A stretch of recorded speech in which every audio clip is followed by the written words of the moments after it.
व्यंकटरमण गोविंद, व्यंकटरमण गोविंद.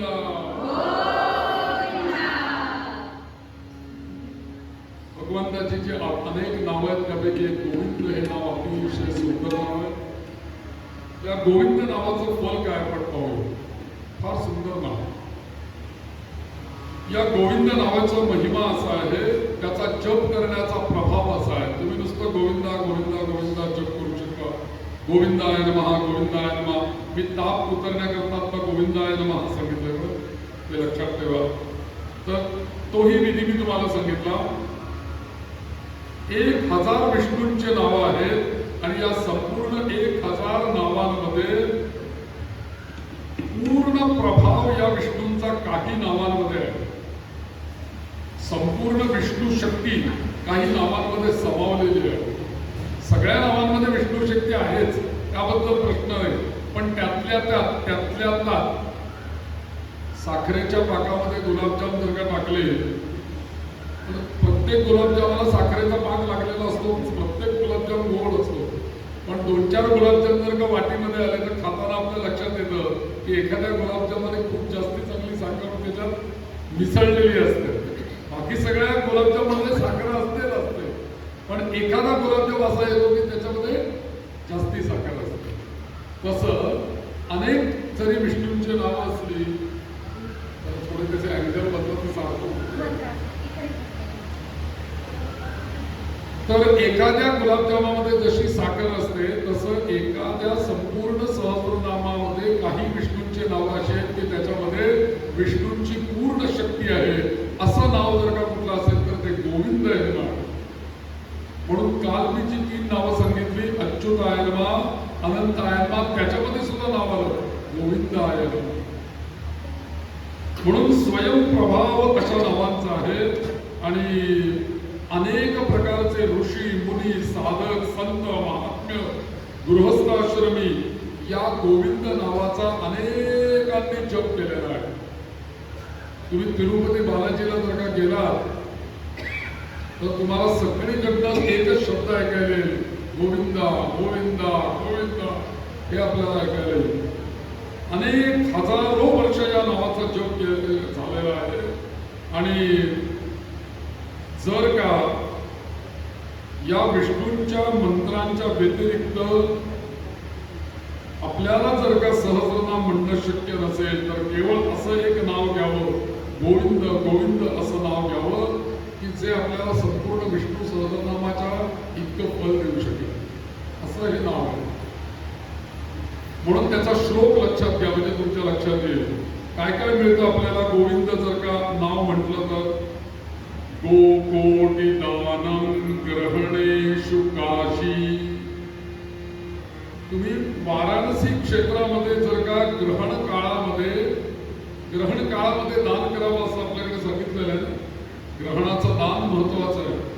तर अशा ग्रहणाच्या काळामध्ये तुम्ही वाराणसीला गेला गंगेच्या किनारी आणि त्या ठिकाणी 1 कोटी गोदान केलं गंगेच्या किनारी, तर त्याचं पुण्य किती मिळेल.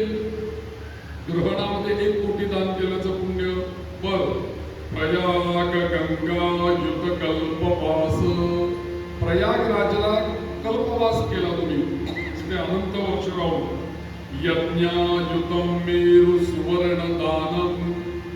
अनेक हजारो यज्ञ याग केले, त्याचं पुण्य तुम्हाला मिळालं. सुवर्ण दानम, मेरुतुल्य सुवर्ण तुम्ही दान केलं.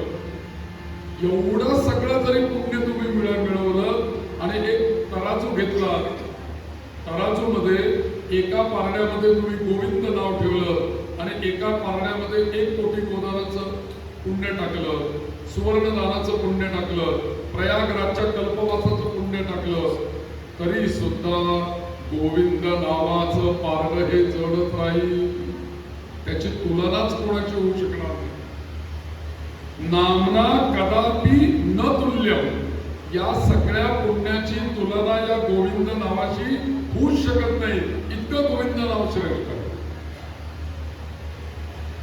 म्हणून गोविंद नावाचा प्रभाव एवढा फल देणारा आहे की त्याच्या समोर 1 कोटी दान, गोदान, काशीवास, प्रयागराज, कल्पवास, हजारो प्रकारचे यज्ञ, पिंडदान, या सगळ्या गोष्टी गोविंद नावाचा जप करणाऱ्या पुढे नगण्य आहे, असा हा श्लोक सांगतोय.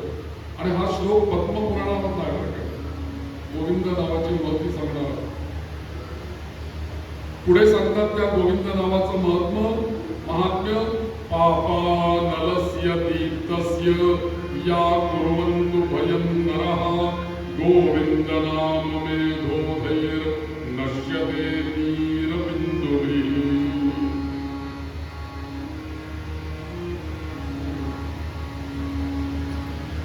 आपल्या ठिकाणी असलेल्या प्रचंड पापाला न घाबरता जर का गोविंदाय नमः, गोविंदाय नमः, गोविंदाय नमः या नावाचा जर का आपण जप केला तर आपोआप सगळ्या पातकांचा आपला नाश करायला हे गोविंद नाव समर्थ. फक्त गोविंद नाव म्हटलं की आपल्याला अनेक प्रकारचं पुण्य प्राप्त होतं. कारण हे गोविंद नाव यांना अत्यंत प्रिय आहे. आपल्या विष्णू सहस्रनामामध्ये 187 नाव आलंय गोविंद आणि 539 क्रमांकाचं नाव आलंय गोविंद. गोविंदो गोविदांपती असा श्लोक आलेला आहे बघा. तर त्यामुळे या गोविंद नावाला फार मोठं महत्व आहे. आणि अजून सांगतात अर्थात या कलियुगामध्ये कृते ध्यायते विष्णू त्रेतायाम यजतो मुखैः द्वापारे परिचर्यायाम कलौ तद्हरिकीर्तनम्.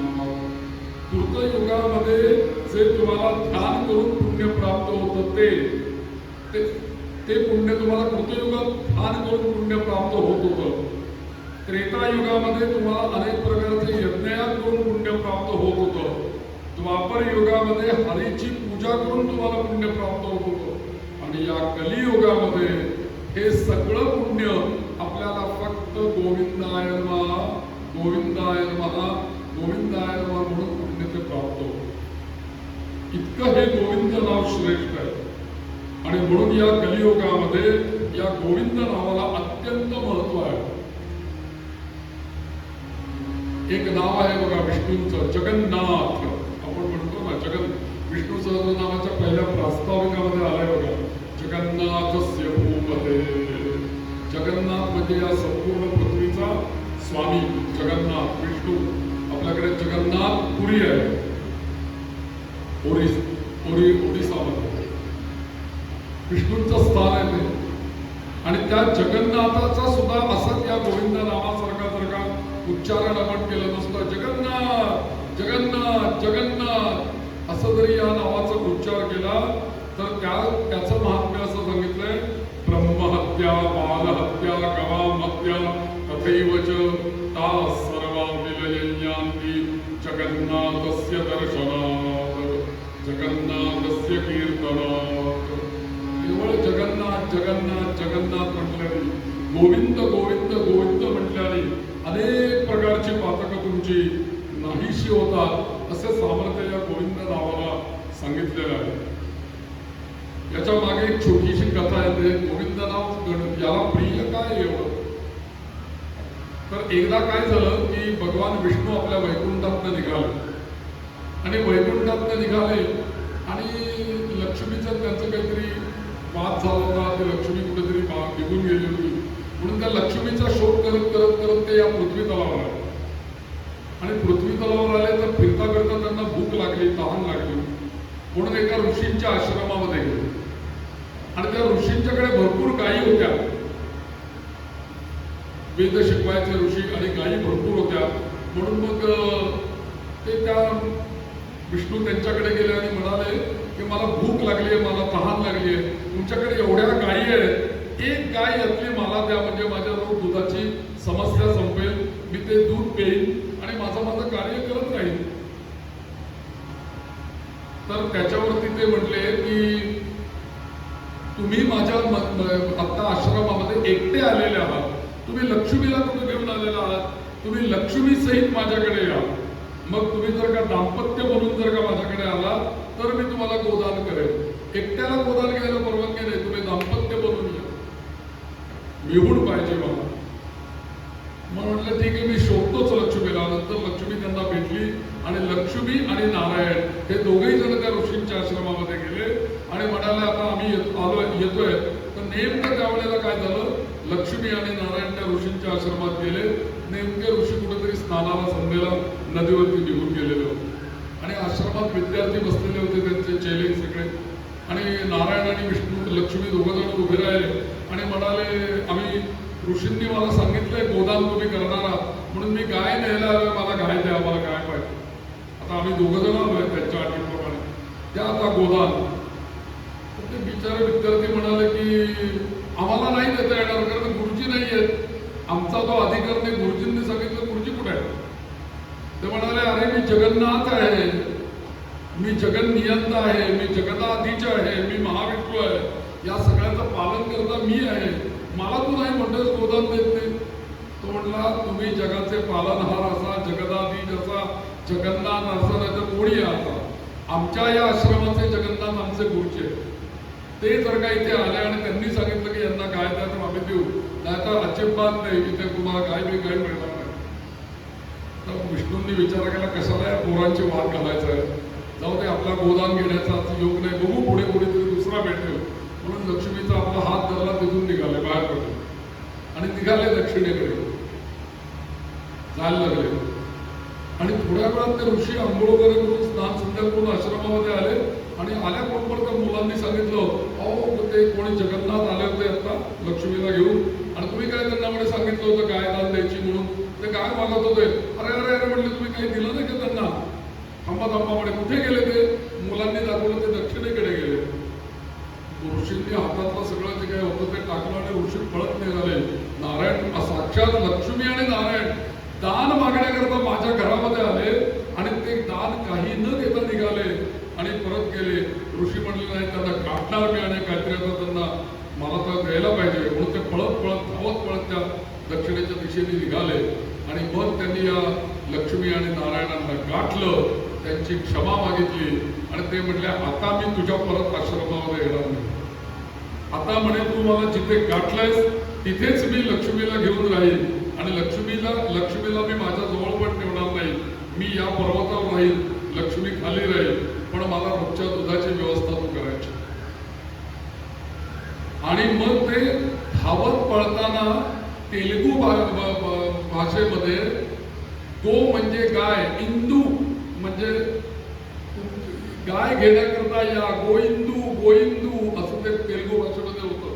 तशी त्यांनी हाक मारली आणि तेवढ्यात गोविंद इंदू असा ते उच्चार करत होते आणि म्हटले की तुझ्या हाकेला मी ओ दिली आणि थांबलो, याचं कारण एकच आहे ऋषी, लक्षात ठेव, तू गोविंद गोविंद हे जे माझं सगळ्यात प्रिय नाव आहे त्याचा तू उच्चार केल्यामुळे तुझ्यासाठी मी थांबलेलो आहे. इथे या गोविंद नावामुळे मी इथे थांबलो, तू माझ्या दुधाची व्यवस्था कर. आणि आज जे तिरुपती बालाजीचं मंदिर आपण बघतो की नाही, ते साक्षात गोविंद आहे. आणि आजही या तिरुपती बालाजीला गाईच्या दुधाचा रोज नित्य अभिषेक होतो, कारण ते दूध मागण्याकरता त्या ऋषी मुनींकडे आलेले होते आणि ते गाय दान मागत होते. ही सगळी कथा. म्हणून गोविंद हे जे काही नाव आहे, या नावाचा प्रभाव हा कोणी जाणूच शकत नाही. या गोविंद नावाचं ऋण या भगवंतांनी आपल्यावरती ठेवलेलं आहे. आणि गोविंद विष्णू असं म्हणतात, मी या गोविंद नावाचं ऋण एवढं झालंय माझ्यावरती की त्याच्यातनं मी उतराई होऊच शकत नाही. कारण का, द्रौपदीचं ज्या वेळेला वस्त्रहरण झालं त्यावेळेला तिने सगळ्यांकडे पाहिलं सभेमध्ये की या दुष्टांपासून कोण मला वाचवेल. भीष्माचार्य तिथे होते, पांडव होते, सगळंच होते, पण कोणीच तिला वाचवायला पुढे आला नाही. शेवटी तिने आर्ततेने त्या द्रौपदीने एकच हात मारली, गोविंदा. ज्या वेळेला त्या द्रौपदीने गोविंदा गोविंदा गोविंदा हाक मारायला सुरुवात केली त्यावेळेला भगवंताने स्वतःच्या लीलेने तिला वस्त्र पुरवले. म्हणून गो या शब्दाचा अर्थ गायी, आणि त्या गायींना जो सांभाळणारा, गायींना जो प्रिय असणारा, गायीच्या सहवासामध्ये जो रमणारा, त्याला काय म्हणायचं, गोविंद असं म्हणायचं. दुसरा एक अर्थ असा सांगितलाय आपल्याकडे की गो म्हणजे ही सगळी इंद्रिय रूपी शरीर, हे जे शरीर आहे हे गो म्हणजे इंद्रिय, आणि या सगळ्या शरीराला सांभाळणारा जो कोणी आहे, या शरीरात बसणारा तो कोण आहे, तर तो गोविंद आहे. म्हणून गोविंद या नावाला असंही महत्व आहे. म्हणून विष्णू सहस्रनामामध्ये बघा आलाय अर्थ गोविंदो गोविदाम पती असा आलाय ना त्याच्यामध्ये. तर त्याच्यामध्ये हाही अर्थ आहे की गोविंद या नावाचा अर्थ असाही आहे. म्हणून अच्युत, अनंत आणि गोविंद या 3 नावांमध्ये हे गोविंद नाव आहे. आणि गोविंद हे नाव लक्ष्मीमुळेच, या लक्ष्मीच्या सहवासामुळेच किंवा लक्ष्मीनी लीला केल्यामुळे गोविंद हे नाव त्यांना प्राप्त झालं, किंवा ती गायीची कथा किंवा गोविंदांना इथे स्थिर राहायला मिळालं. म्हणून या लक्ष्मी सहित नारायण, म्हणून सगळ्यांनी गोविंद गोविंद हे म्हणायला पाहिजे, नाव त्याचं स्मरण केलं पाहिजे. पण ते लक्ष्मी बरोबर करावं. त्या लक्ष्मीचं एक स्मरण करूया आपण आणि पुढे जाऊया. भाग्यदा लक्ष्मी बारम्मा. त्या कानडी प्रांतामधलं आहे ना हे व्यंकटरमणा गोविंदा. मग त्या लक्ष्मीचं स्मरण केलं पाहिजे. म्हणून मला हे आता आठवलं बारम्मा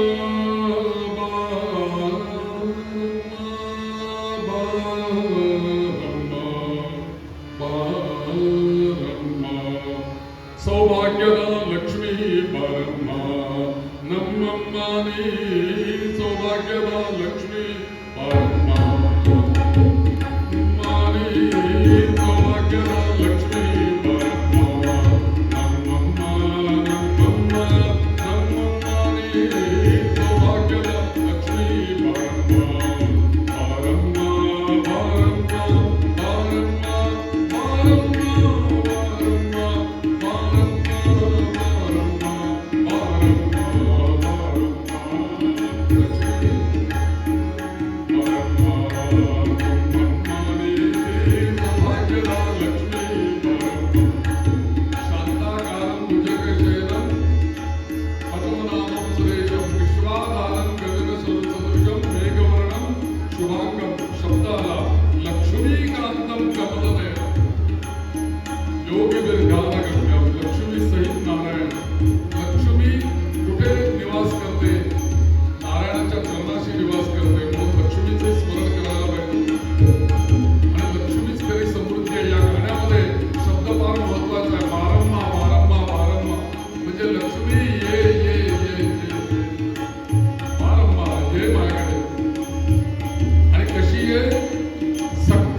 गोविंदा. वरती पद्मावती, खाली पद्मावती आहे आणि वरती गोविंद आहे. त्यामुळे आपण तिरुपती बालाजीला गेलो ना की आधी आपण दर्शन घेऊन आलो की पद्मावतीचं पण दर्शन घेतो.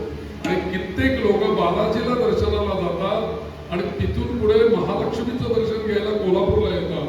आणि जिथपर्यंत ती महालक्ष्मीचं दर्शन कोल्हापूरचं होत नाही तिथपर्यंत ती यात्रा पूर्ण होत नाही. म्हणून बालाजी म्हटलं की लक्ष्मीचं स्मरण हे व्हायलाच पाहिजे. आणि नरसिंहाचं स्मरण केल्यानंतर सुद्धा लक्ष्मीचं स्मरण व्हायला पाहिजे. नरसिंहांच्या मांडीवर लक्ष्मी बसली म्हणून लक्ष्मी नरसिंह असं कुलदैवत आहे का अनेक लोकांचं. जसं बालाजी आणि महालक्ष्मी हे कुलदेव कुलदेवी आहे तसं लक्ष्मी नरसिंह हे कुलदैवत आहे. म्हणून या लक्ष्मीचं मुद्दामून आपण स्मरण केलं या ठिकाणी. कारण मला बालाजीच्या बरोबर तिला जोडल्याशिवाय माझं समाधान होईल. असो तर आपल्याला अजून एक गोष्ट सांगून ठेवतो की जर का आपल्याला असं वाटत असेल की आपल्या वास्तूमध्ये काही दोष आहे, वास्तू काही अपवित्र आहे, वास्तूमध्ये काही दोष आहे, वास्तू आपल्याला शुद्ध व्हावी, काहीतरी निगेटिव्हिटी आपल्या घरामध्ये आहे. आपल्याला आपलं जे घर असतं ना या घरामध्ये अनेक लोक येत असतात जात असतात, आपण येत असतो जात असतो. काही ना काहीतरी तिथे नकारात्मक शक्ती या आपल्या घरात निर्माण होतच असतात. या नकारात्मक शक्ती दूर करण्याकरता आपण रोज संध्याकाळी दिवा लावतो, घरामध्ये उदबत्ती लावतो, काही स्तोत्र म्हणतो. त्याने आपल्या घरातल्या नकारात्मक शक्ती खूप कमी होतात. पौर्णिमा आणि अमावस्या या दिवशी नकारात्मक शक्ती कमी करण्याकरता गीर गाईचं गोमूत्र एका अमावस्येच्या दिवशी पाण्यामध्ये टाकायचं आणि त्याने आपल्या घरातली फरशी पुसायची असा एक प्रयोग सांगितला. गीर गाईचं गोमूत्र म्हणजे देशी गाईचं गोमूत्र अमावस्येच्या दिवशी पाण्यात टाकायचं, घर पुसून घ्यायचं. त्यांनी अमावस्येच्या दिवशी शुद्धी होते घराची. आणि पौर्णिमेच्या दिवशी सागरातून निर्माण झालेलं मीठ किंवा खडे मीठ किंवा पावडरचं मीठ पाण्यात टाकायचं आणि पौर्णिमेला मिठाच्या पाण्याने घरातली फरशी पुसावी असं सांगितलेलं आहे. असं करून सुद्धा आपल्या घरामध्ये काहीतरी नकारात्मक शक्ती आहे असं जर का आपल्याला वाटत असेल तर तुम्ही एक प्रयोग करून बघा. कोणत्याही बुधवारी अनुष्ठान सुरू करा, कोणत्याही बुधवारी सुरू करा. आपल्याला अनुष्ठान करायचंय फक्त बुधवार ते बुधवार 7च दिवसाचं अनुष्ठान करायचं. या 7 दिवसामध्ये एक अद्भुत प्रयोग असा आहे की 7 दिवसामध्ये देवासमोर दिवा लावून फक्त बुधवारपासून सुरुवात करून दिवसामध्ये सकाळ दुपार आणि संध्याकाळ याप्रमाणे किंवा एकदाच बसल्यानंतर एक म्हणू शकता तुम्ही 3 वेळेला विष्णू सहस्त्रनाम म्हणायला सुरुवात करायची. बुधवारपासून एकाच वेळेला बसले, वेळ आहे म्हणून टाकली 3 आवृत्ती चालतील. ज्यांना वेळ असेल त्यांनी सकाळी एक दुपारी एक संध्याकाळी एक असं म्हणा. किंवा सकाळी दिवसभर वेळ झाला नाही पण दिवसभर ड्युटी होती, घरी आले, हातपाय धुतले, देवासमोर बसले, 3 आवृत्त्या म्हणून टाकल्या, काम झालं. 3 आवृत्त्या म्हणणं फार महत्वाचं आहे. बुधवार ते बुधवार म्हणजे किती, रोज 3 आवर्तनं म्हणायची. म्हणजे बुधवार ते बुधवार 7 दिवस झाले आणि रोजची 3 आवर्तनं म्हणजे आवर्तनं किती झाली एकंदरीत 7 त्रिक 21 आवर्तनं झाली. अशी जर का रोज आवर्तनं दर बुधवारी आपण जर का आपल्या घरामध्ये केली तर आश्चर्यकारक आपल्या घरामध्ये अनुभवायला लागतो. मात्र जर का मध्ये अनुष्ठान आपलं खंडित झालं तर पुढच्या बुधवारी पुन्हा अनुष्ठान सुरू करायचं. एकच व्यक्ती, एकच वेळ, एकच जागा, एकच वास्तू हे त्याच्यामध्ये बंधन पाळायला पाहिजे. मग मी आज कुठेतरी 3 वाजता म्हणायला सुरुवात केली, नेमकं 3 वाजता माझं काम निघालं, मग आपण जरा 4 वाजता म्हणूया, असं नाही चालत. पहिल्या बुधवारी जर का तुम्ही सकाळी म्हणाल ज्या वेळेला सुरुवात केली त्याच वेळेला शेवटच्या बुधवारी यायला पाहिजे. त्याच्यामध्ये वेळ, काळ, स्थळ हे चुकायचं नाही. आणि जर का 3 वेळेला जर का असं आपण आवर्तन केली बुधवारपासून बुधवारपर्यंत तर आपल्या घरामधल्या असलेल्या अनेक नकारात्मक शक्ती या दूर निघून जातील. आपल्याला जर का घराला कोणाची नजर लागली असेल, बाहेरची बाधा झालेली असेल तर अशा वेळेला या अनुष्ठानाचा उपयोग होईल. एक विष्णूचे भक्त आहेत आमच्या पुण्यामध्ये, तर ते दत्तभक्त पण आहेत. तर त्यांच्याकडे काही मंडळींना आता कसं आहे की आता लहान मुलं असतात, तरुण मुलं असतात, कुठेही जातात, कुठेही काही त्यांचं खाण्यापिण्यात येतं. तर अशा वेळेला काहीतरी बाधा होते बाहेरची. आणि मग अशी जर का बाधा झाली तर अशा वेळेला करायचं काय? तर ते आमचे एक दत्तभक्त आहेत उपासक, ते त्याला आधी पहिला आला ना तो त्यांच्याकडे, ते त्याला बसवतात. ते म्हणतात माझ्याकडे घेऊन ये. ते बसले की त्याच्यासमोर एकदा विष्णू सहस्रनाम म्हणतात. सगळं ज्याला बाधा झालेली आहे ना त्याच्यासमोर मोठमोठ्यांनी विष्णू सहस्रनाम म्हणतात, ते त्याला ऐकवतात विष्णू सहस्रनाम. ज्याला बाधेचा त्रास झालेला आहे अशा माणसाला, आणि मग त्यांनी एकदा म्हटलं की ते सांगतात की याला रोज सकाळी आणि संध्याकाळी विष्णू सहस्रनाम ऐकवायचं. तिन्ही संध्याच्या वेळेला उत्पत्ती लावायची, दिवा लावायचा, याला ऐकायला येईल एवढ्या मोठ्या आवाजात विष्णू सहस्रनाम रोज म्हणायचं. असं जर का तुम्ही प्रयोग सुरू केला तर याचं महात्म्य असं सांगितलेलं आहे या साधकांनी की या स्तोत्राच्या पठणामुळे अशा बाधा झालेल्या सुद्धा जाऊ शकतात. इतकं सामर्थ्य या विष्णू सहस्रनामामध्ये. नाशुभम विद्यते किंचित, अशुभाचा पूर्णपणे परिहार करण्याचं सामर्थ्य विष्णू सहस्रनामामध्ये आहे. हे भीष्माचार्यांनी फलश्रुतीमध्ये सांगितलं. आणि आपले जे सगळे नवग्रह आहेत हे सगळे नवग्रह सगळेच प्रत्येक वेळेला अनुकूल नसतात. श्रेष्ठ श्रेष्ठ पुरुषांचा जन्म ज्या वेळेला झाला त्यावेळेला या नवग्रहांमधले 4, 3, 5 असे ग्रह अनुकूल असतात. 2-4 प्रतिकूल त्यांनाही असतात. आपल्यासारख्या सामान्य माणसांना तर 9 ग्रहांपैकी 6 ग्रह प्रतिकूल असतात. काही काही लोकांना तर 1 ग्रह अनुकूल असतो. अख्खी पत्रिका आणि अख्खं आयुष्य तर 1 ग्रह चालवत असतो. ज्यांनी ज्योतिषाचा अभ्यास केलाय सर असते का काही जे आलेले त्यांना विचारा, मी म्हणतो ते खरंय की नाही. 1 ग्रह पत्रिका चालवतो असे बऱ्याच लोकांच्या बाबतीत अनुभव आहे. तर असे प्रतिकूल ग्रह जर का असतील आपल्याला, तर आपण जर का विष्णू सहस्रनामाची उपासना जर का सुरू केली तर ग्रह हे या ब्रह्मांडामध्येच आहे. ग्रह म्हणजे हे ब्रह्मांड आहे ना, आणि या ब्रह्मांडाचा निर्माता, ब्रह्मांडाचा चालक हा कोण आहे? तर तो परमात्मा महाविष्णूच आहे. त्यामुळे ग्रह हे त्या विष्णूंचे सेवक आहेत. तुम्ही जर का विष्णू सहस्रनाम म्हणायला सुरुवात केली तर ग्रहांना नुसत्या दृष्टिक्षेपाने तो आज्ञा देऊ शकतात, नारायण यार कशाला बाबा या भक्ताला माझा त्रास देतोस, असं विचारायची पण गरज नाही. ग्रहांनाच कळून जाईल की हा विष्णू भक्त आहे, याच्या नादाला नको लागायला, कारण नारायणाची गाठ आहे. ग्रह पीडा सुद्धा शमन होतील असं सांगितलं. ज्यांना पितृदोष आहेत घरामध्ये, खूप अनेक लोकांना पितृदोष असतात, वस्तुदोष असतात, ग्रहदोष असतात. एक उपाय करून बघा, अमावस्येच्या दिवशी न चुकता विष्णू सहस्रनाम म्हणा. पितृदोष पितृदोष पितृदोष म्हणजे काय की आमच्याच मागच्या पिढ्यांना जे काही माझे पितर आहेत यांचं क्रियाकर्म करून त्यांना आपण सद्गती दिलेली असते.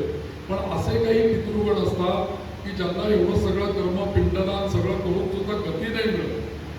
ते लटकत असतात मध्ये, कारण त्यांचं पुण्य कमी पडतं. स्वर्गात जायचं तर पुण्य पाहिजे, यमलोके सुद्धा जायचं तर काहीतरी ऊर्जा पाहिजे त्यांच्याजवळ, ती नसते त्यांच्याकडे. त्यामुळे ते मध्यातच कुठेतरी लटकत असतात आणि मग ते अपेक्षा करतात त्यांच्याच वंशजांकडनं. त्याला आपण म्हणतो पितृपीडा. मग त्याच्याकरता आपण जो नारायण नागबली करतो, त्रिपिंडी करतो, या सगळ्या गोष्टी केल्यानंतर पितृदोष कमी होतात. पण अमावस्याच्या दिवशी असा प्रयोग मला एका साधकांनी सांगितला, तो ऐकण्यासारखा आहे. मला त्यांचं नाव नाही तुम्हाला सांगायचं, कारण ते खूप मोठे साधक आहेत. आणि त्यांनी मला असा प्रयोग सांगितला की एक प्रयोग तुम्हाला करायला हरकत नाही.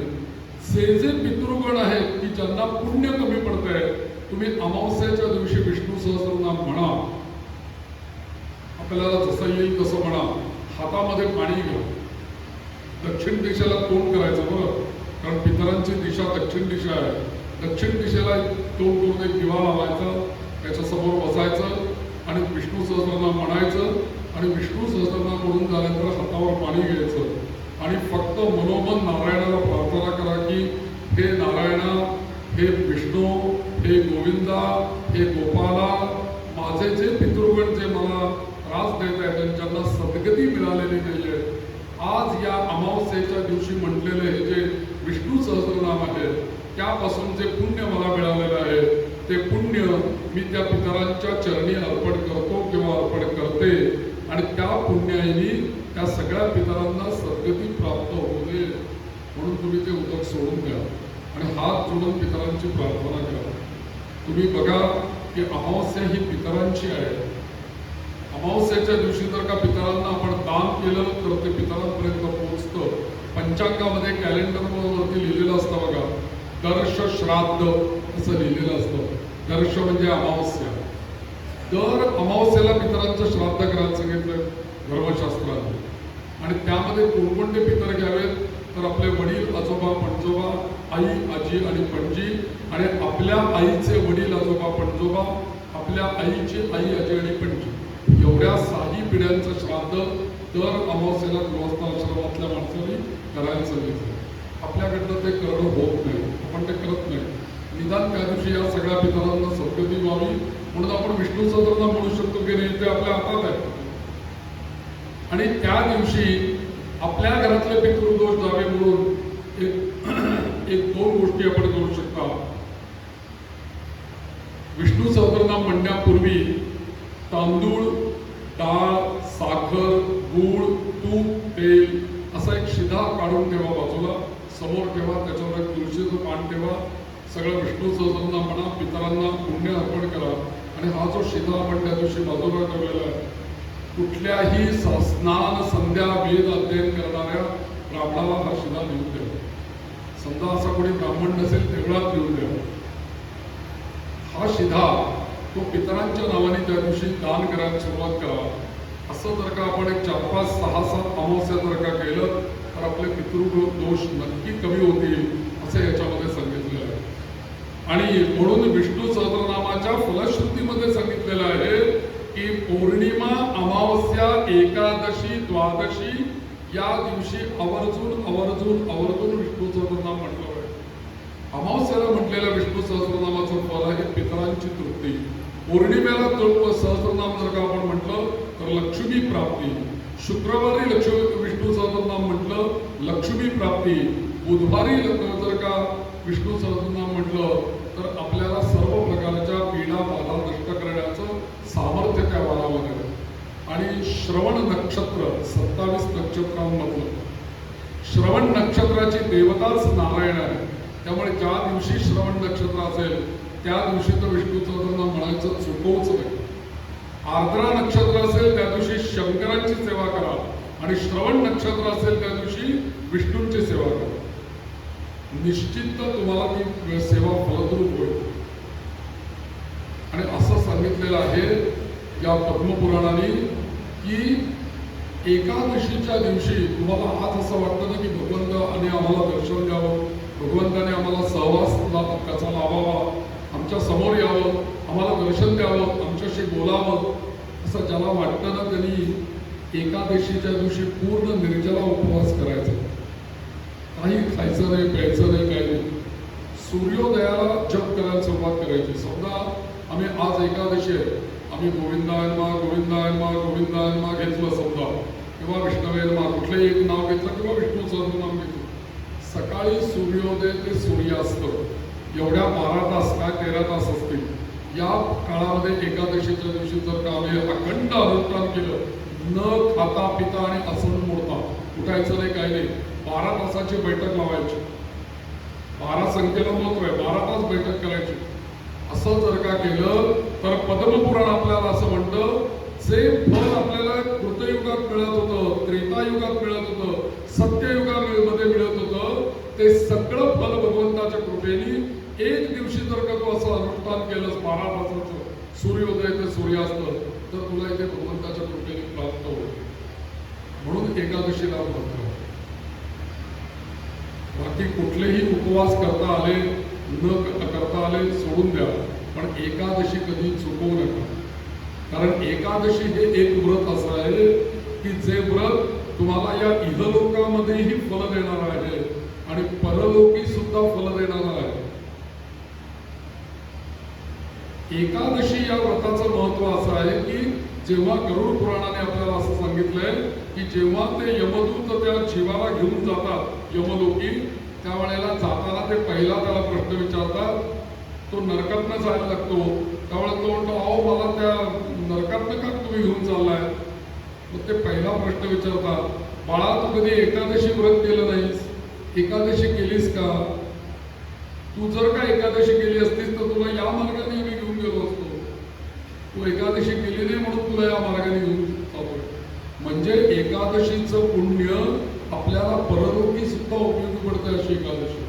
इतकंच नव्हे, एकादशी आणि प्रदोष ही दोन व्रत अशी आहेत की या जन्मात त्याचं फल नाही मिळालं, पुढच्या जन्मात कधीतरी त्याचं फल आपल्याला भगवंत देतात.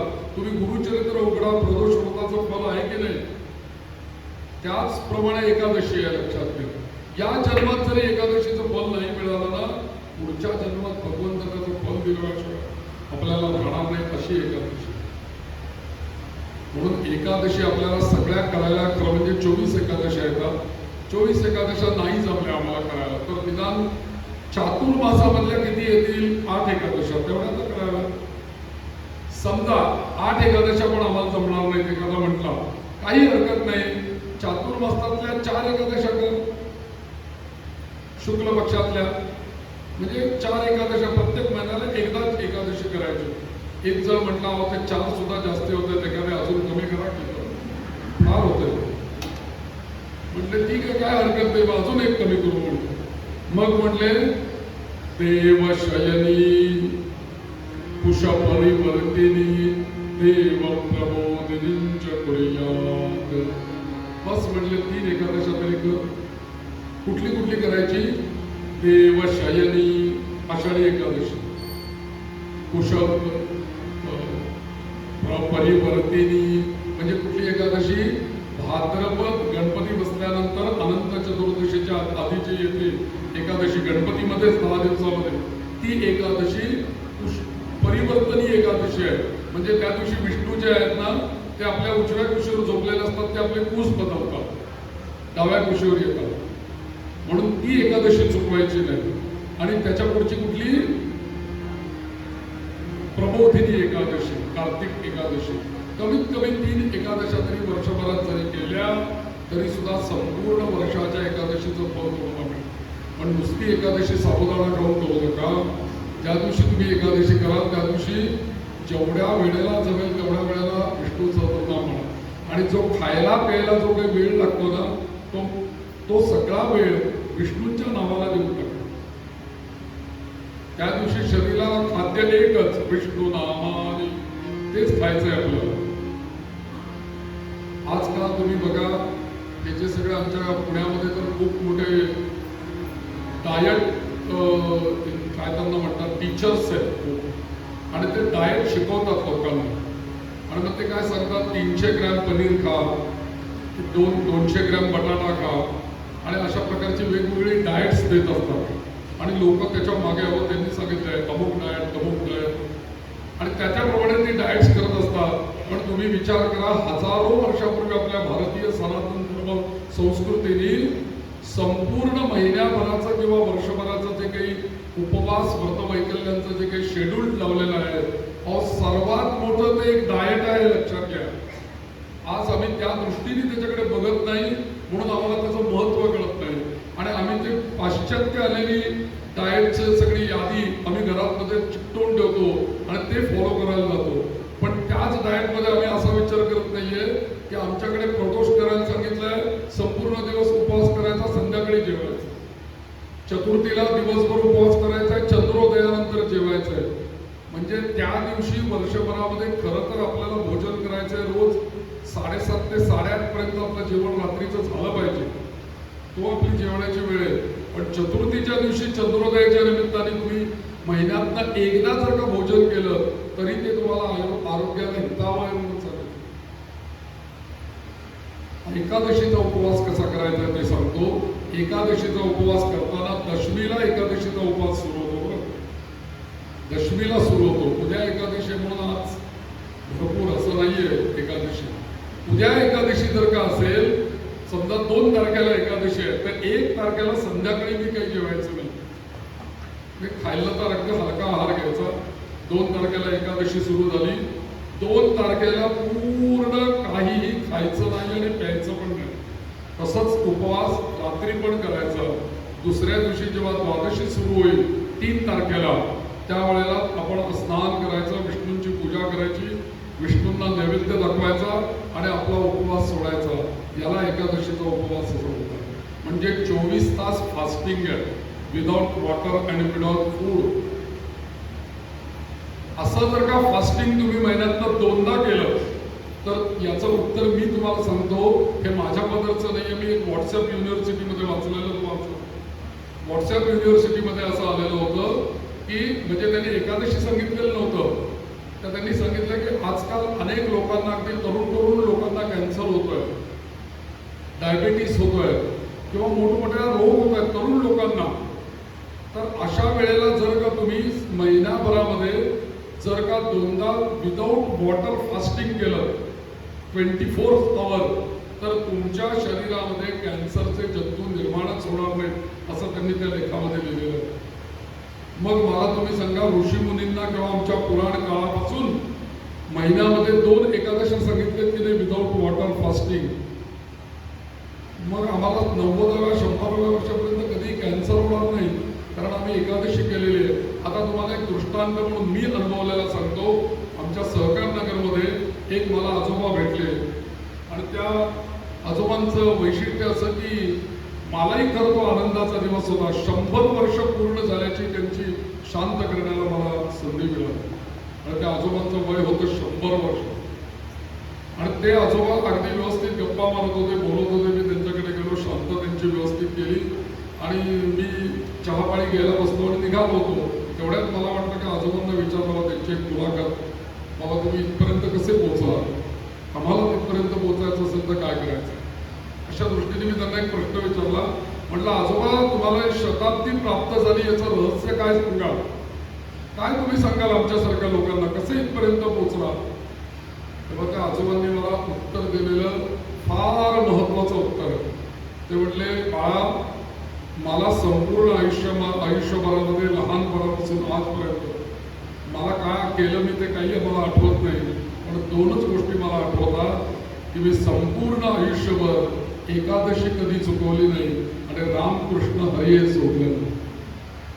त्या व्यतिरिक्त मी काही केलंच नाही.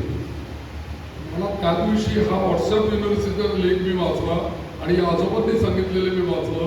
मला त्या दिवशी पटलं की आपल्याला महिन्यातनं 2दा एकादशी करायला सांगितल्याचं, एकादशी उपवास केल्याचं फल सांगितलंय, आयुर्वृद्धी, निरामय दीर्घायुष्य, हे त्या व्रताचं फल सांगितलंय. आणि ते आजोबा प्रत्यक्ष मला सांगतायत की मी एकादशी कधी चुकवली नाही आणि रामकृष्ण हरी सोडलं नाही. फक्त काय होते, आम्ही एकादशी करतो, निश्चित करतो सगळेजण, फक्त अनेक पदार्थ आता आमच्याकडे उपासाची मिसळ पण मिळाली. या सगळ्या पदार्थांपासून जरा थोडंसं बाजूला राहून एकादशी करायला पाहिजे. त्या एकामध्ये आम्ही रममाण व्हायला पाहिजे. अशी जर का एकादशी आपण करू शकलो तर आपल्याला याचं जास्तीत जास्त फल मिळेल असं मला निश्चितपणे म्हणायचं. आपल्याला आपल्या विष्णू उपासनेचं जर का फल मिळायचं असेल तर येत्या चातुर्मासामध्ये कमीत कमी 3 तरी एकादशी अशा करा. देवशयनी एकादशी, मला काही खायचं नाही, आत्तापासून संकल्प करून ठेवा. किती तारखेला एकादशी आहे बघा, आषाढी एकादशी. आज मनाला रात्री झोपताना सांगून ठेवा, या तारखेला एकादशी आहे. शरीराला सांगून ठेवा, मनाला सांगून ठेवा, काही मिळणार नाही 24 तास. आणि मग ती एकादशी संपन्न होईल. 3 एकादशा करून बघा आणि त्या दिवशी भरपूर विष्णूचं नाव म्हणा, भरपूर विष्णूंचं नाव घ्या, दिवस रात्र. आणि मग असा जर का दिवसभर उपवास केला ना, मग हे विष्णू सहस्रनामाचं रात्री 12 वाजता अनुष्ठान करता येईल. तुम्ही जर का दिवसा भरपूर फराळ केला तर मग रात्री तुम्हाला ते अनुष्ठानच व्हायचं नाही. म्हणून रात्री 12 वाजता दिवा लावत बसा. स्नानाची पण आवश्यकता नाही, हातपाय धुवून बसा देवासमोर. 12 ते 2 या वेळामध्ये विष्णू सहस्रनाम म्हणा. एकादशीच्या दिवशी रात्री एकदा म्हणा, 12 वेळेला म्हणा, 5 वेळेला म्हणा, 3 वेळेला म्हणा. जर का तुम्ही हे रात्री म्हणू शकलात एकादशीच्या दिवशी तर भगवान विष्णूंचं सान्निध्य तुमच्या वास्तूला, तुमच्या स्वतःला प्राप्त होईल. आणि त्यांनी असं सांगितलंय, जर 12 वेळेला मी विष्णू सहस्रनाम एकादशीच्या दिवशी रात्री म्हटलं तर विष्णूंचं दर्शन होईल म्हणून सांगितलं. नारायण हरी नारायण श्रीमन्नारायण.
एक तहसीलदार किंवा कलेक्टर आपण काय म्हणूया असे एक मोठे अधिकारी राहत होते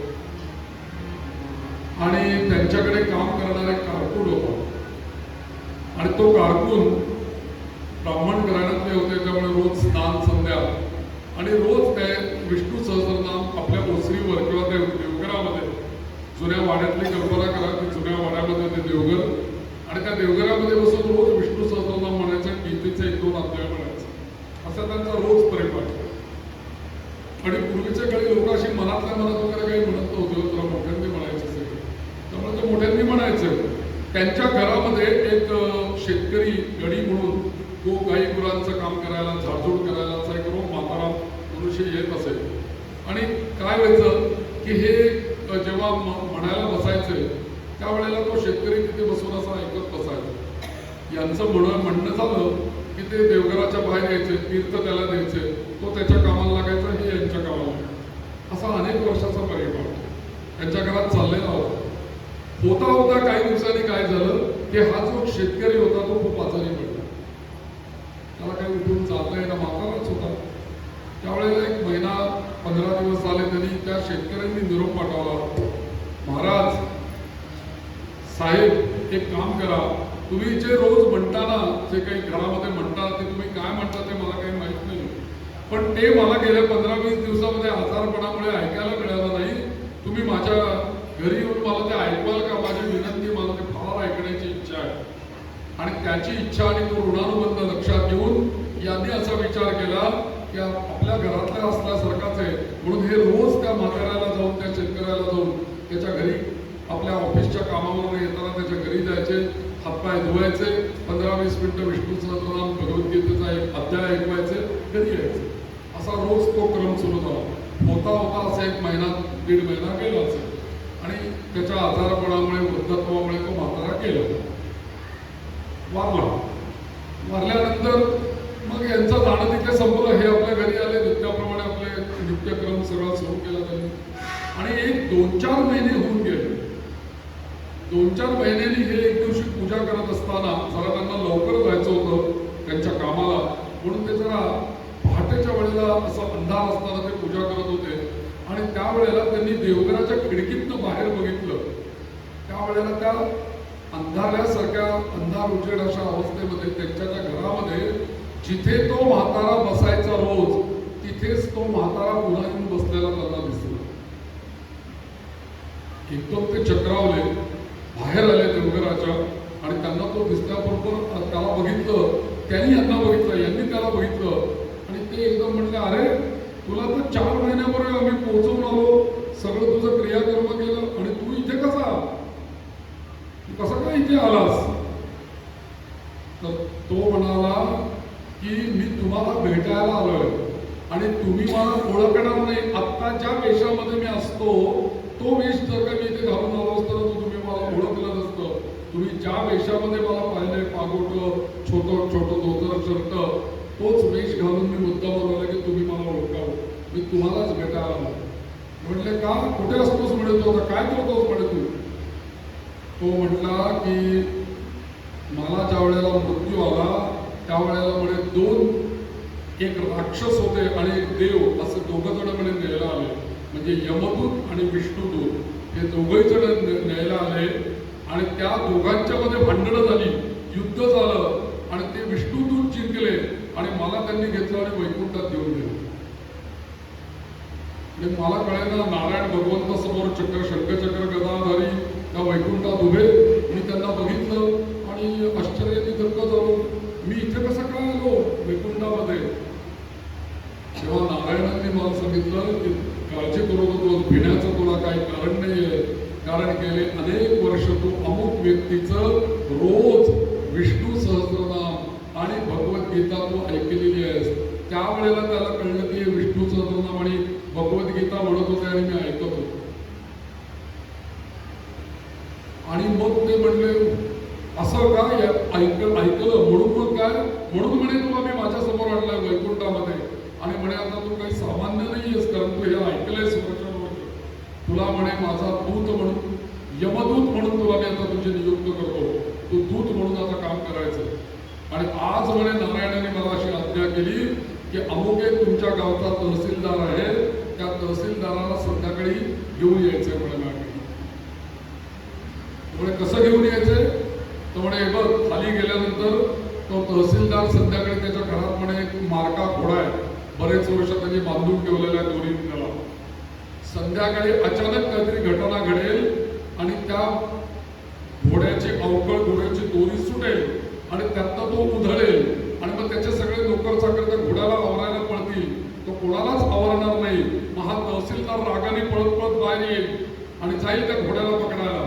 त्यावेळेला तो घोडा अशी काही लाथ मारायला म्हणे त्याला की त्या लाथ मारल्याबरोबर तो जर का तहसीलदार उडून या तुळशी वृंदावनापाशी पडला तर म्हणे तू त्याला घेऊन इथे यायचं.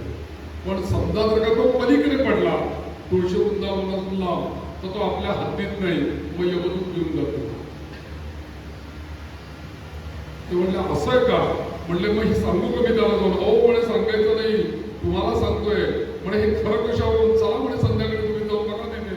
मग हे लगेच लगतो गेली संध्याकाळी पटापट सगळं कामावरली आणि दुपारी 5 वाजता जाऊन बसले तहसीलदाराकडे काय घडतंय म्हणून. यांना सगळं माहिती काय घडणार आहे ते. तिथपर्यंत सगळं व्यवस्थित. तो तहसीलदार म्हटला काका तुम्ही इकडे कसे काय आले? नाही म्हणे इकडनं चाललो होतो, तुम्ही झोपाळ्यावर बसलेले तिथं झालो का चहा प्यायला गप्पा बघा. हो का म्हणलं या यात्रा सोमवारी चहा टाकाव. त्याला गप्पा सुरू झाल्या आणि तेवढ्यात संध्याकाळ झाली आणि एकदम घोड्याचं किंकाळणं ऐकायला आलं आणि घोड्याचं किंकाळणं ऐकल्याबरोबर तो तहसीलदार पण सावध झाला. अरे घोड्याला सोडलं काय कोणी? तेवढ्यात आरडा ओरडा, तो घोडा उधळला होता, धावत होता आणि मग ते सगळे नोकर चाकर त्याला पण सगळं त्या दूताने सांगितल्यासारखं जणू काही चित्रपट बघितल्यासारखं ते बघत होते. आणि त्यांच्या लक्षात आलं की तो तहसीलदार त्या घोड्याला पकडायला पळाला आणि नेमकं त्यावेळेस काय झालं की त्या घोड्याने ठरल्याप्रमाणे लाथ मारली. लाथ मारल्याबरोबर हे उडून त्या तुळशी वृंदावनापाशी पडले आणि तिथेच त्यांचा प्राण गेला. आणि मग तो जो म्हातारा सकाळी आलेला तो विष्णुदूत होता तो त्याने घेतलं आणि त्याचा जीव घेऊन जात असताना या माणसांकडे बघून त्याला काका पाय आणि हसत त्याला घेऊन गेला. ही सगळी हकीकत कल्याण मासिकामध्ये आलेली आहे. ही आपल्या भारतात घडलेली गोष्ट आहे आणि या गोष्टीला घडून जवळजवळ 250 वर्ष झालेली आहे. ब्रिटिशांचं राज्य होतं त्या काळातली ही घटना आहे आणि त्यांच्या नावासहित कल्याण मासिकामध्ये ही गोष्ट आलेली आहे. मला तुम्हाला हे सांगायचं आहे की विष्णू सहस्रनाम आणि भगवद्गीता याच्या केवळ श्रवणाने या शेतकऱ्याला काय प्राप्त होतं? त्यांनी म्हटलं होतं का तोंडाने? म्हटलेलं नव्हतं. त्याला ते काय म्हणतात हे माहिती होतं का? माहीत नव्हतं. फक्त ते काहीतरी म्हणतात आणि मी ऐकतोय आणि रोज त्याला विष्णूचं तीर्थ मिळत होतं. बस या 3 गोष्टी या शेतकऱ्याच्या जीवनामध्ये घडल्या. यमदूत आणि विष्णुदूतांचं त्यांनी भांडणही बघितलं आणि सरळ तो वैकुंठात विष्णूंकडे जाऊन पोहोचला आणि विष्णुदूत त्याला पदवी मिळाली आणि नारायणाचं कार्य करण्याचा मान त्याला गेल्यानंतर सुद्धा मिळाला. इतकं सामर्थ्य या विष्णू सहस्रनामामध्ये आणि भगवद्गीतेमध्ये आहे. म्हणून गेयम गीता नाम सहस्रम. आज आपल्याला गीता म्हणायची आहे आणि सहस्रनामचं आपल्याला महत्व म्हणायचं. कोणती कन्या कोणतरी म्हणणार आहे असं मला सावेरी यायला हरकत नाही. तर मला हे गीता पठणाचं महत्व काय आहे हे मला तुम्हाला सांगायचं होतं. म्हणून मी ही मुद्दामच गोष्ट तुम्हाला सांगितली. म्हणून आपल्या जीवनामध्ये गीताही असू देत आणि विष्णू सहस्रनामही असू देत. या दोन्ही गोष्टींचं नित्य तुम्ही पठण सुरू करा. आपल्यालाही अशी चांगली फलं याच्यापासून नक्कीच प्राप्त होतील. हरी शरणं हरी शरणं हरी शरणं श्री हरी शरणं हरी शरणं हरी शरणं हरी शरणं श्री हरी शरणं हरी शरणं हरी शरणं हरी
एक नाव तुमच्या समोर ठेवावं, त्याचं महत्त्व सांगावं आणि त्याचा उपयोग तुमच्या जीवनामध्ये कसा होईल याकरता तुम्ही प्रत्येकाने त्याचं चिंतन करा आणि तुम्हाला जे नाव आवडेल, जे नाव भावेल त्याचा तुम्ही तुमच्या जीवनामध्ये उपयोग करा. तुमचं निश्चित कल्याण आहे. मला याच्याकरता मी कायम तो अभंग मला फारच आवडतो की या नामामध्ये काही सगळं भरलेलं आहे, पण या नावांची आवड आपल्याला एकदम निर्माण होणार नाही. हळूहळू आपण जर का म्हणत गेलो तर आपल्याला आपल्या शरीराला, मनाला, बुद्धीला सगळ्याला त्याची आवड निर्माण होईल आणि एकदा का आवड निर्माण झाली की आपोआप आपलं मन त्याच्यामध्ये गुंतल्याशिवाय राहणार नाही आणि ते आपल्याला आपोआप भगवंत आपल्या मनाला त्याच्याकडे आकर्षित करते. म्हणून मी ते नेहमी गाणं म्हणतो. एक त्याचा फक्त एक क्रम म्हणतो, म्हणजे मला मुद्दा पटवून देण्याची सुट्टी आणि मग मी थांबतो आणि मग ती कन्या आपल्याला गीतेचा अध्याय म्हणणार आहे. तो सगळ्यांनाच आपल्याला श्रवण करायचा आहे. थोडा वेळ जरा गडबड करू नका, शांत राहा.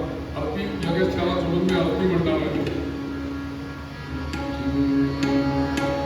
सुखाचे नाव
सुरुवात